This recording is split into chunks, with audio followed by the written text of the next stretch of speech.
इसनूं पढ़ तू, इसनूं लिख तू, इस विच कर तकरीरां, मां बोली दा पल्ला फड़ लै, बन जासन तकदीरां।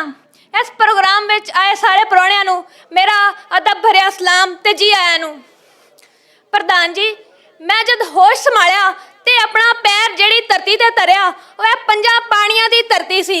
मैं ਜਿਹੜੀ कणक का दाना खा के अपने ढिड की अग बुझाई सी, इस पंजां पाणियां दी धरती ते उगण वाली कणक का दाना सी।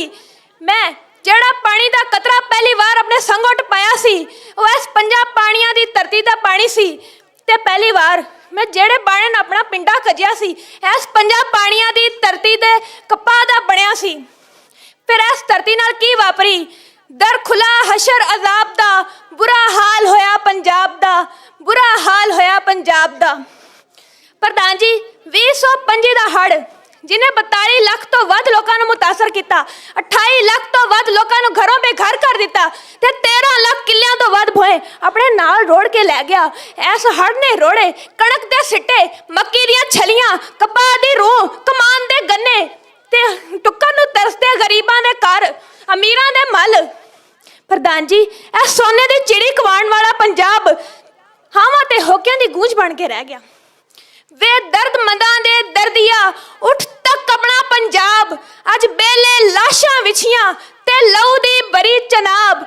किसे ने पंजां पाणियां विच दित्ती जहर रला ते इन्हां पाणियां दर्द नूं दित्ता पानी ला, दित्ता पानी ला।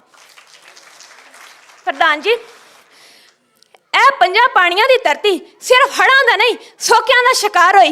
2024 ਦਾ ਦਸੰਬਰ ਤੇ 2025 ਦਾ ਜਨਵਰੀ ਮੀਂਹ ਵਸੇ ਬਗੈਰ ਲੰਘ ਗਿਆ। ਉਸ ਵਰੇ ਮਾਮੂਲ ਤੋਂ 42% ਘੱਟ ਮੀਂਹ ਵਸਿਆ।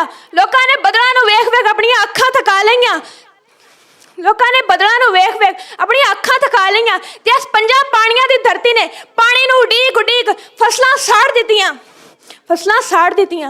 वेड़े साडी धरत दे तारीख टोना कर गई, सेहे दा तकला गढ़ के, साहां दे पत्थर वड़ के, हड्डियां दे चौल डोल के, लहूआं दी दादर गागर धर गई। ओ साथियो, ओ बेलियो, तहजीब ज्योंदी मर गई, इखलाक दी अड्डी ते मुड़ वहशत दा बशीर लड़ गया। इतिहास दे एक बाब नूं मुड़ के जहर है चढ़ गया।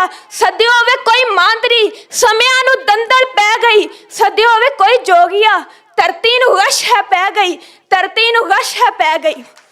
प्रधान जी, ਇਹ ਪੰਜਾਂ ਪਾਣੀਆਂ ਦੀ ਧਰਤੀ ਤੇ ਜਦੋਂ ਮੂਨਸੂਨ ਦੇ ਮੀਂਹ ਵਸੇ ਤੇ ਅਸਾਂ ਲੀਟਰਾਂ, ਕਈ ਅਰਬਾਂ ਲੀਟਰਾਂ ਨਾਲ ਪਾਣੀ ਬਿਨਾਂ ਇਸਤੇਮਾਲ ਕੀਤੇ ਦਰਿਆਵਾਂ ਵਿੱਚ ਛੱਡ ਦਿੱਤਾ। ਉਹਨੂੰ ਜ਼ਖੀਰਾ ਕਰਨ ਲਈ ਸਾਡੇ ਕੋਲ ਡੈਮ ਕੋਈ ਨਹੀਂ ਤੇ ਡੈਮ ਬਣਾਉਣ ਲਈ ਸਾਡੇ ਕੋਲ ਅਸਾਸਾ ਕੋਈ ਨਹੀਂ। ਅਸੀਂ ਉਹ ਸਾਸਾ ਕਿੱਥੇ ਲਾ ਰਹੇ ਹਾਂ? ਅਸੀਂ ਇਹ ਸਾਸਾ ਇਸ ਵਿੱਚ ਲਾ ਰਹੇ ਹਾਂ ਕਿ ਡੋਨਲਡ ਟਰੰਪ ਵਰਗੇ ਲੀਡਰਾਂ ਦੇ ਮੂੰਹੋਂ ਸੁਣ ਸਕੀਏ ਕਿ ਪਾਕਿਸਤਾਨ ਨੇ ਭਾਰਤ ਦੇ 6 ਹਥਿਆਰੇ ਡੇਗ ਦਿੱਤੇ। प्रधान जी, मैं सिर्फ इन्ना कहना चाहांगी, अल्ताफ है धरती मां वर्गी, कई मां भी वेच के खा गए। अल्ताफ है धरती मां वर्गी, कई मां भी वेच के खा गए। जिहड़ी जाते साथ ही बाबे दी ओ थां भी वेच के खा गए। एक रोखा ही जीनत वेड़े दी ओदी छां भी वेच के खा गए। रज्जे मुड़ भी नहीं प्यो दादे दा, भावें नाम ही वेच के खा गए।